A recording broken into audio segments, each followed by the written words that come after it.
Good morning. Good morning. Welcome to the Sunday morning worship service at DuPage Unitarian Universalist Church. My name is Nell Hazlitt, and I am a member of the Board of Trustees. Unitarian Universalism is a faith tradition committed to creating a just and flourishing world for all people. Our Universalist theology tells us that every person is worthy of love.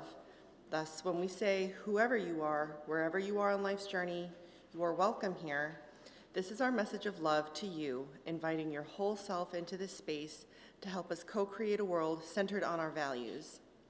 We invite you to learn more about us and consider joining this community to enact our values of equity, justice, transformation, pluralism, interdependence, and generosity. We have one extra announcement today. It's that time of year again. The Special Collections Task Force is asking the congregation to nominate local, nonprofit organizations to be part of our special collection effort as we live out our values in our communities. The task force is now accepting nominations for the 2025-2026 fiscal year that begins in July. Please consider nominating an organization where you volunteer, receive services, or just admire their good works. You can find the Special Collections nomination form in the next several weekly emails and on the Coffee Hour Facebook page. The deadline for nominations is March 31st. Now, if you are online, I invite you to greet each other through the chat, and if you are present here, I invite you to turn to someone you did not come with and greet them with a wave and a good morning greeting.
I light this chalice for the UU shared value of justice. We work to be diverse, multicultural, beloved communities where all thrive. We covenant to dismantle racism and all forms of systemic oppression. We support the use of inclusive, democratic processes to make decisions within our congregations, our association, and society at large.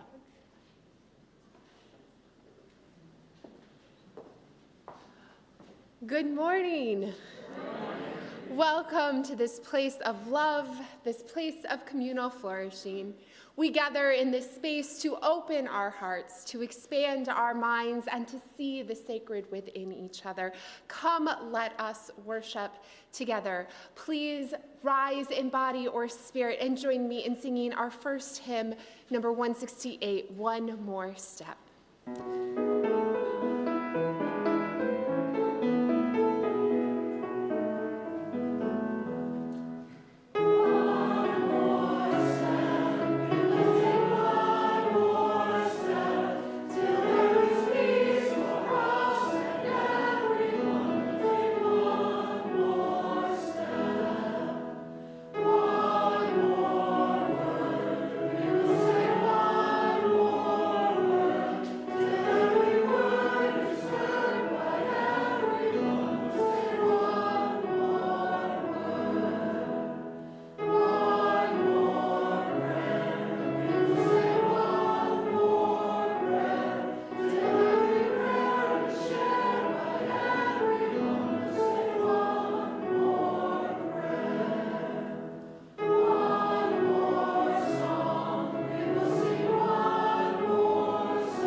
Please join me in reciting the DUC mission statement. We gather as an inclusive community to grow in character, mind, and spirit, and to transform the world toward fairness, love, and compassion.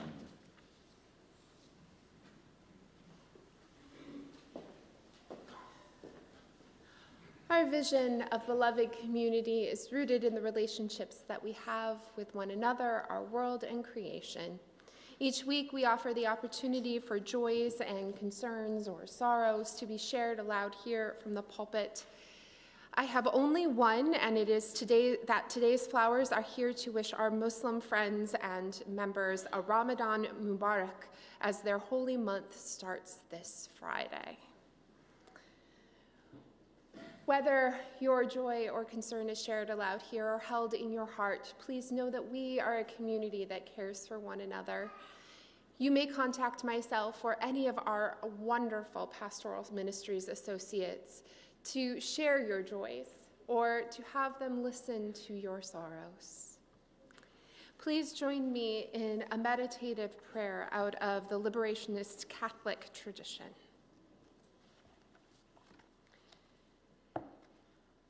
Spirit of justice, break open our hearts, break them wide open.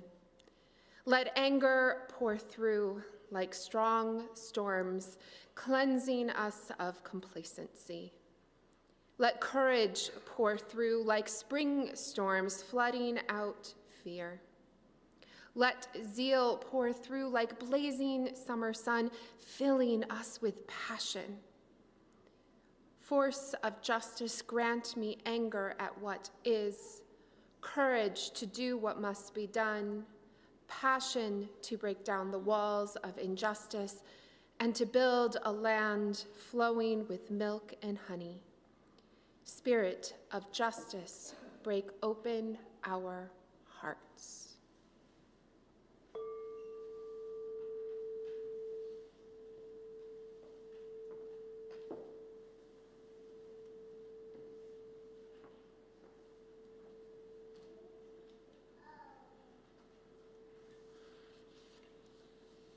It is time to gather.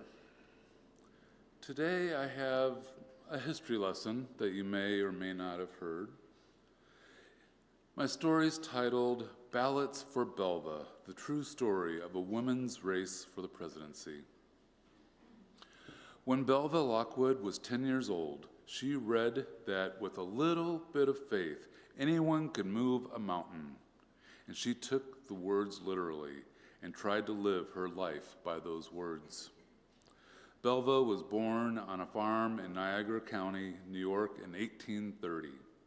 As an adult, she was married, had a daughter, was widowed, graduated from college, worked as a teacher, started a suffrage group, and married again. But wanting to move mountains, Belva decided she wanted to be a lawyer. She was 39 years old, smart, spirited, and willing to work hard, but no law school would admit her. One of them said, "Madame, the faculty at Columbian College have considered your request to be admitted to the law department of this institution, and, after due consultation, have considered that such admission would not be expedient, as it would be likely to distract the attention of the young men." 2 other law schools never even responded to her application. A mountain was blocking the way to her dream, and Belva set out about to move the mountain, and she was not about to fail. Belva heard about the newly formed National University Law School, where the school directors claimed that they wanted to open their doors to women alongside men. They invited Belva to attend the classes, and along with 14 other women, but the school didn't make things easy for women. They weren't allowed to go to the same classes as the men or to take exams in the same rooms. And many of the men at the school didn't want any women studying with them. They grumbled to school officials that they wouldn't go to school with women. 12 of the women dropped out of law school. It was just too hard to manage the pressures of school and the hostility from their classmates. Belva was one of only 2 women to finish the coursework. And after all that hard work, and though the women did everything that the men did, the law school wouldn't give the women their diplomas. But Belva wasn't about to give up. She wrote a letter to Ulysses S. Grant, who was both President of the United States and President of the National University Law School. To His Excellency U.S. Grant, President USA, "Sir, you are or you are not President of the National University Law School. If you are its President, I desire to say to you that I have passed through the curriculum of study in this school and am entitled to and demand my diploma. If you are not its President, then I ask that you take your name from its papers and not hold out to the world to be what you are not. Very respectfully, Belva A. Lockwood."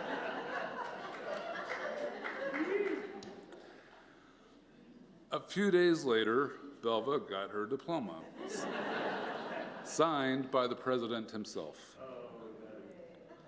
She was now a lawyer. She moved that mountain right out of her way, and she learned an important lesson, that she could accomplish anything she wanted with willpower and mental effort combined with untiring labor. And she knew that she would never stop believing, never stop thinking, and never give up. Again and again, Belva showed the world what she could do, and when she did something, others followed in her footsteps. She was already the first woman to graduate from National University Law School, and over the years, Belva also became the first woman to practice law in federal courts and the first to argue a case before the Supreme Court of the United States. Within a year of earning this right, Belva helped a black attorney, Samuel R. Lowry, to gain the same privilege. She believed as strongly in Lowry's equality before the law as she had believed in her own.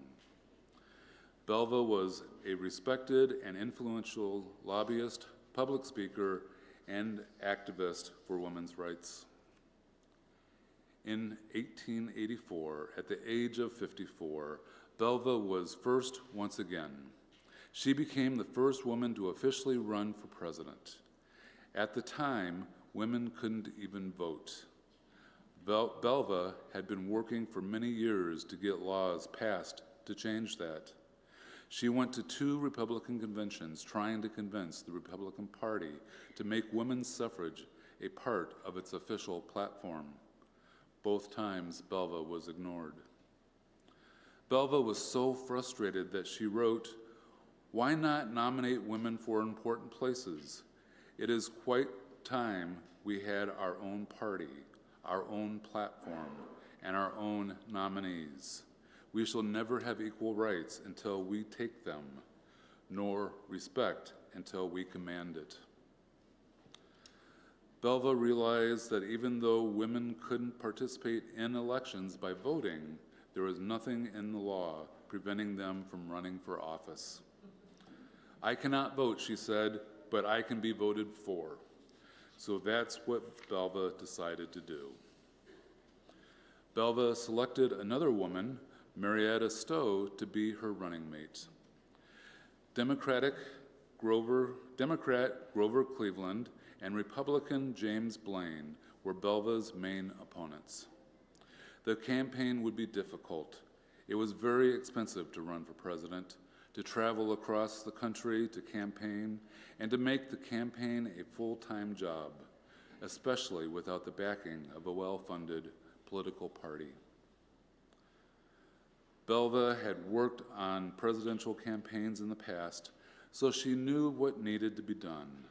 She worked hard to raise money for her campaign by giving speeches all over the country, and she organized her supporters to get ballots ready. Belva thought it would be a lively campaign, even though she knew there was a massive mountain between her and the White House. Belva did not stop when newspapers called her campaign the most laughable masquerade this city's ever witnessed. She didn't even stop when she ran into trouble in places she didn't expect. She had spent most of her life working for women's rights. In fact, she was running for president in part to convince people that women should be able to vote. But many women opposed her run for president. Some women thought she was crazy to try to force herself into what most people considered a man's world. Others, who believed in women's rights as deeply as Belva did, thought that she was making a spectacle of herself and was making a joke out of the fight for women's rights. So the National Women's Suffrage Association, the most important women's rights group, told Belva it would not support her run for president. But Belva still had her faith. She knew she was doing something important. If nothing else, people were listening when she spoke, and Belva spoke about all the things that were important to her. In speech after speech across the nation, she told audiences that all Americans deserve equal rights, regardless of their race or gender. People listened, quite a few, in fact. On Election Day, Belva didn't have much to do. After all, she couldn't go out to the polls and cast a vote, not even for herself. So she waited in her Washington, D.C. home, opening it to any reporters who wished to interview her. She and the nation learned that Grover Cleveland won the election, but Belva won votes.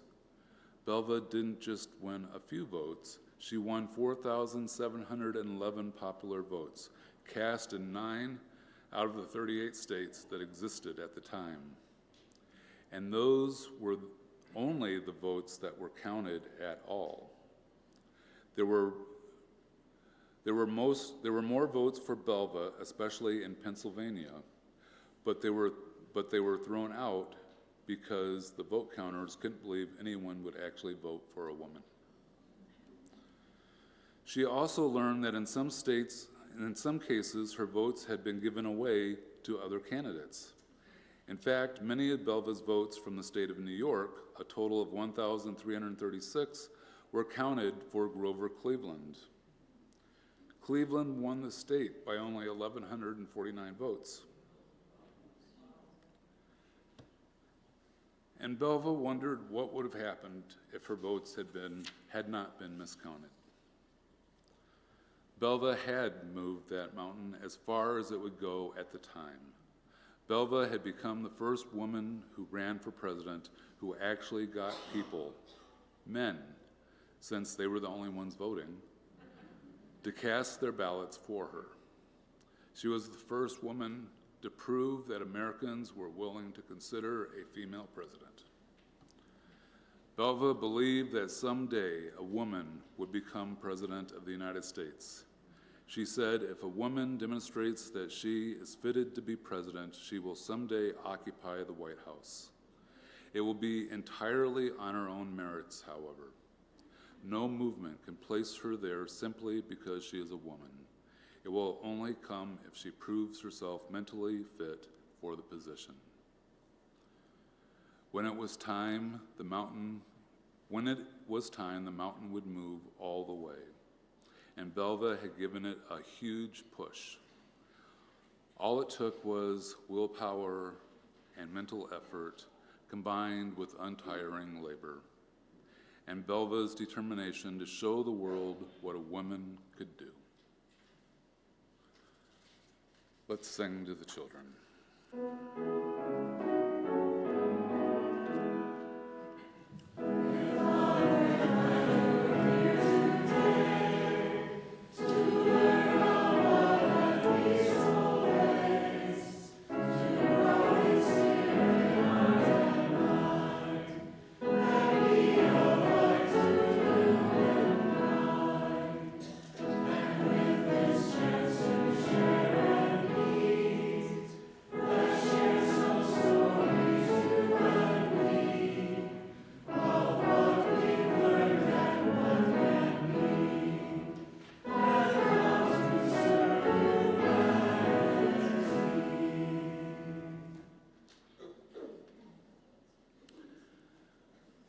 Picasso offers that the meaning of life is to find your gift. The purpose of life is to give it away. Giving of our treasure is how we reciprocate the many gifts we are given by this community. Even in an uncertain world, we have so much to be grateful for. Life itself, our planet, love, and each other. Giving is also how we live our values. Each month we share our offerings with an organization that gives life to these values and makes a difference in the world. The recipient for our February special collection is the Tom Galloway Scholarship Fund at the College of DuPage. This fund is a legacy of Tom Galloway, who with his wife, Bobby, was a longtime member of DUC. Tom was president of the congregation from 1994 to 1996, and he established a scholarship program to support African American students at the College of DuPage that our church has been supporting for more than 20 years. Your generous donations pay about a third of the annual tuition for a scholarship recipient, and also have been used by recipients to obtain access to computers, purchase textbooks, or help with living expenses. As we pass our offering plate, know that it is a vessel that connects us to each other through our gratitude and generosity. So give freely your thankfulness and abundance, that our values can forever take hold in our world.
Today's worship service is the fifth in our series on our new Unitarian Universalist principles, which were voted on by delegates to General Assembly in June 2024.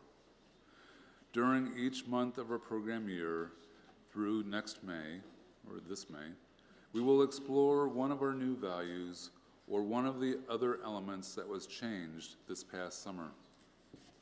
Centered around the word love, the 6 new value words each have a statement of what they mean, which is aspirational and clear, and are followed by a promise, a covenant of action. Rooting ourselves in a theological framework for each of our new values is especially important as we learn to embody and enact in our world. In September, we explored our value of interdependence with a theological framework of Ubuntu, I am because we are. In October, we explored the value of transformation in the framework of process theology and Taoism. In November, we explored the value of pluralism through the lens of comparative theology. In January, we explored the value of equity through the lens of liberation theology. And today, we will be exploring the value of justice through the lens of multiple theologies. Scholar and activist Cornel West writes that justice is what love looks like in public. For Unitarian Universalists, justice is how we have been known throughout so much of our historical and current work.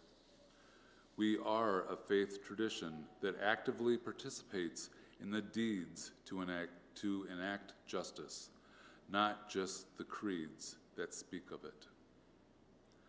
Whether in active lawsuits against the current presidential administration, as our denomination, the Unitarian Universalist Association, is doing now in regards to immigration executive orders, lobbying through our many state legislative advocacy ministries, or ensuring that our congregations are ecologically focused and fair in our labor practices as employers. We do the work of our faith. Today, between the 2 services, so right after the service, all of the learning opportunities, children, youth, and adult, will offer space to dig more deeply into our new values together. Please join Reverend Mandy and myself as she leads the adult learning opportunity on justice. Please stand and body your spirit and join in singing hymn number 131, Love Will Guide Us.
Finding a theology to ground our Unitarian Universalist value of justice is not a hard task. In fact, it's such an easy thing to do. We can even look beyond the scope of traditional Judeo-Christian theologies. And that is because every tradition, in one way or another, emphasizes the necessity of making the world a just place. But even if we only look at the Christian tradition, we can take our pick: womanist, feminist, liberation, even traditional Catholic theology begins with justice. Unlike the other UU values we've explored, I will not be emphasizing one particular theological perspective in regards to justice, for the very reason that all theology is inherently justice-centered. But that may lead you to ask, how did that come to be the case? Well, when we look at the Judeo-Christian tradition, we can start to see why. I chose this particular tradition because it's where our Unitarian Universalist roots lie, and because we're immersed in a culture where Christianity is everywhere. If we cannot converse in the language of this tradition, especially in the face of rising Christian nationalism, we may never find a way forward. And so theological reflection in the Judeo-Christian tradition begins with the examination of the texts that are considered sacred and holy by the tradition. Jewish scriptures are the revolutionary story of the love of a God for their people. Whether you believe in those scriptures or not, those stories are about the abiding love of a God who cares for the least of these. Every message of every prophet in the Hebrew scriptures is warning a people of what happens when the poor and the marginalized are not cared for. And if we follow those scriptures into the Christian scriptures of the New Testament, we see the same message. And that's not a huge surprise, as Jesus and his followers were Jewish, who would have grown up in the message of justice for all. Theology is grounded in justice because that is what the sacred stories of the Jewish and Christian traditions teach. And those same stories are told time and again through the millennia. We have no greater purpose in our lives but to bring about justice. I might say the flourishing for all people. So you may be wondering, as sometimes I do myself, if that is the message of the Christian tradition, why is justice not the center of our supposedly Christian nation? How are we living in the nightmare of Christian nationalism, which is doing all it can to support the rising authoritarianism around us? If Christian denominations believe so strongly in justice, why is our nation so unjust? And maybe even more importantly, why are so many people willing to make our nation even more unjust? As we explore our value of justice in this Black History Month, I would like us to consider Howard Thurman. While Thurman is most well known for his Christian mystical writings, he wrote a lesser-known piece that, in my opinion, is much more powerful and prophetic. It's a piece that will help us better understand how a tradition that has a powerful justice-centered theology has gone astray. In 1946, Thurman wrote an essay entitled "The Fascist Masquerade." The essay was written after the ending of the fascist regimes in Europe, regimes that based their eugenic work and their annihilation of Jewish peoples on the racist policies of the United States. It was written not to applaud the demise of those regimes post-World War II in 1946, but as a warning that in the fall of one form of authoritarianism, another was rising. Now remember what was happening at the time: the Red Scare, finding communists everywhere, specifically by targeting Jewish people as communists. Jim Crow laws were rampant and powerful, including the lynchings that followed. The KKK was on the rise again after almost being eliminated. Capitalism was booming, and it was linked distinctly to being a good citizen. Anti-Semitism was on the rise, and American Christian evangelicalism was rising again, and it aligned itself with the state by opposing labor unions and imposing the values of the good American family, especially of the woman's place in the home. So let's think about how this authoritarianism was rising. Now, I've shared with you all before that I believe the concept of heaven and hell, of the saved versus the damned, is a concept that is being used in many religious traditions, most especially Christianity, to support power systems and structures, from classism to sexism. It's not a new idea. In fact, that is exactly Thurman's own conclusion. He drew a direct line between a distorted theology of salvation within Christian evangelicalism and authoritarianism. You see, Christian evangelical denominations had created a twisted version of salvation that led to an understanding of a saved, chosen people versus everyone else. This privileged understanding of the saved people, when combined with the power of the state, allowed empires and governments to enact both philosophies and laws that included the unjust systems of manifest destiny, the prosperity gospel, classism, sexism, racism, anti-Semitism, you name it, they were justified in that linking.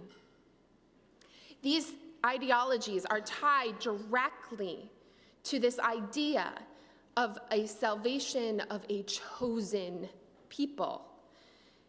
And that ideology puts certain people into a category of specialness and rejects anyone else that is different. In fact, not only do they reject difference, but they determine that those who are different are not even seen as human.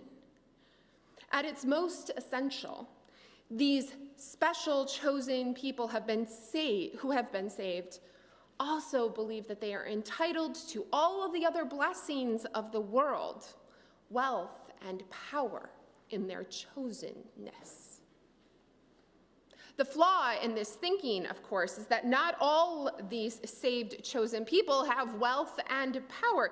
In fact, most of them don't. And that's a narrative we have seen before. If we return to the history of the South pre-Civil War, we see wealthy white slaveholders convincing poor white non-owning slave owners of the fact that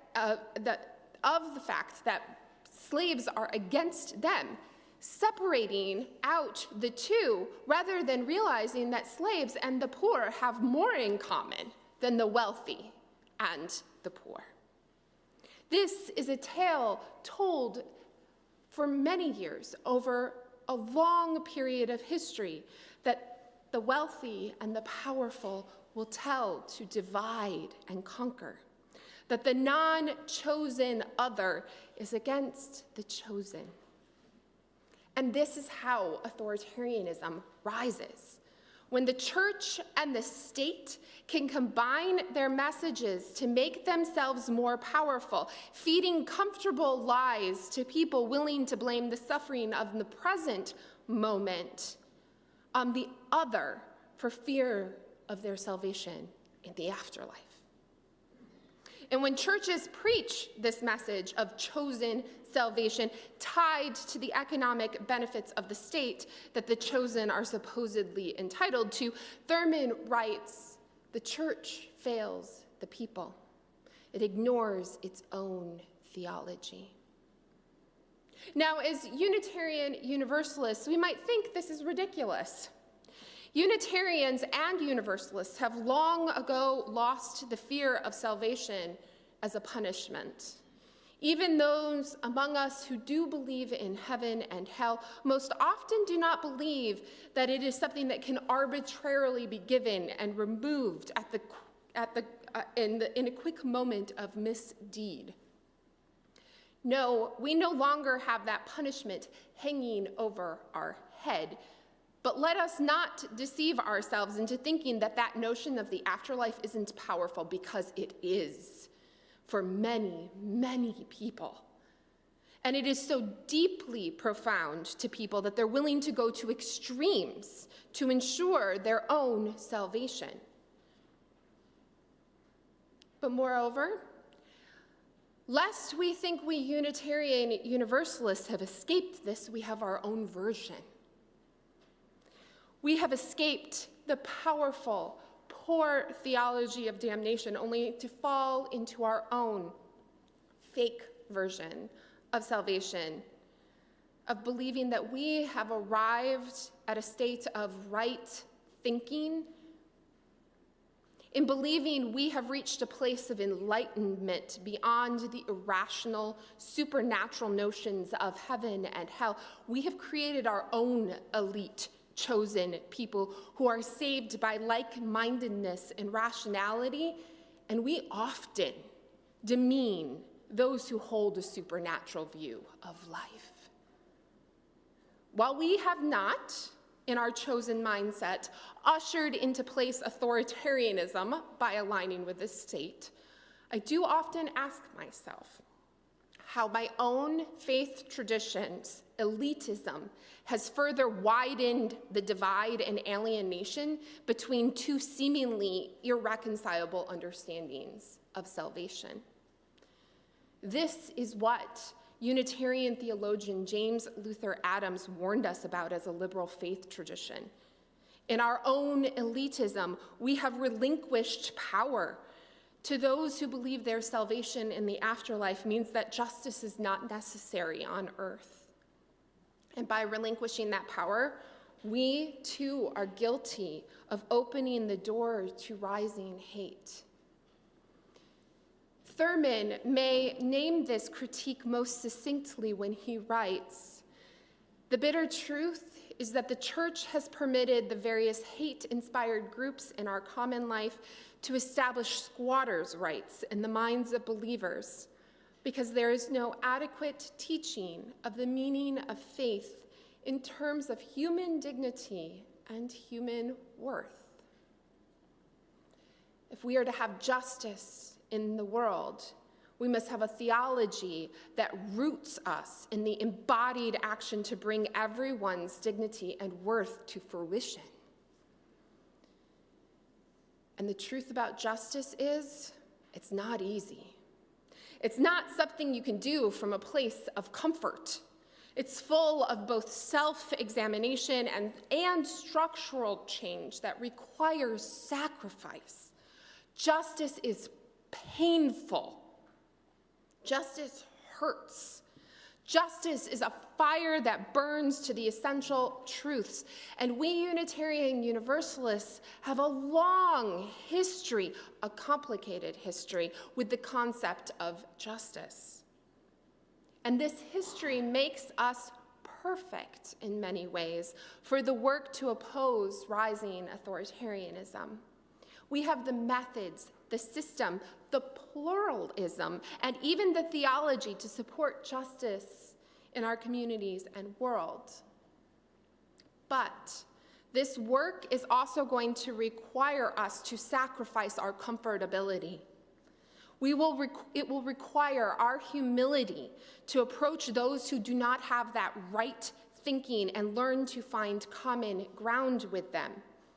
If we're going to bring justice into our world, we must do the hard work of first seeing everyone, even those who usher in authoritarianism in our nation, as people with worth and dignity. That is not to say that we capitulate when those same people demean trans people or say that all lives matter. That is not the point. No, what justice means is that we actually draw our circle wide. wide enough to encompass all people by ensuring that the practices that allow people to flourish govern our hearts, our minds, and our institutions. We do the hard work of relationship building while holding firm to the worth of all people. Justice hurts because it requires great sacrifice, but it is the only way that all people in all the world will flourish. As executive orders are signed and buyer's remorse kicks in, as more people realize that we are in this together, we have to find a way forward for everyone. You see, our tradition tells us that all people are worthy of love. If we are truly to live this salvific theology into the practice of our lives, that means we must hold the most vulnerable within our arms of protection, while also holding grace for those who were wrong. Justice is painful, my beloveds, but anything else means that we too will usher in hate.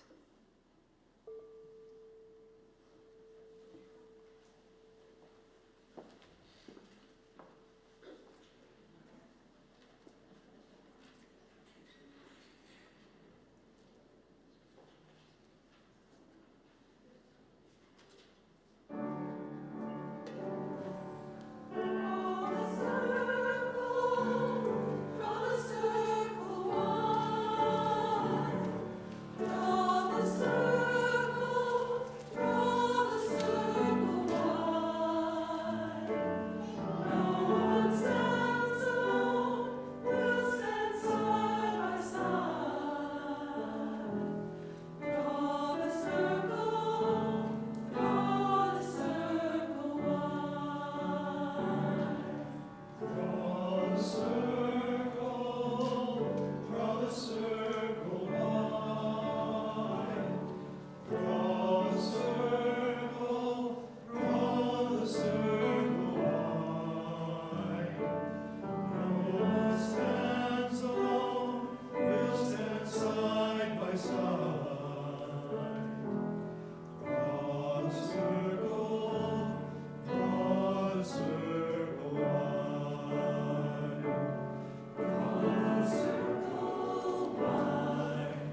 For our benediction, please join me in a unison reading of our justice value.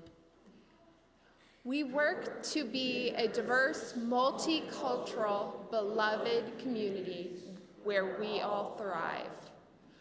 We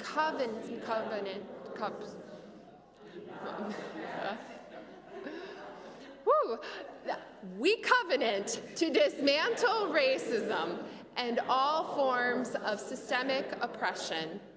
We support the use of inclusive democratic processes to make decisions within our congregations, our association, and society at large.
Please join me with the chalice extinguishing words.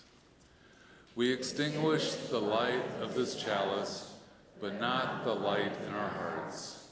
Until we meet again, may the warmth of our community carry you.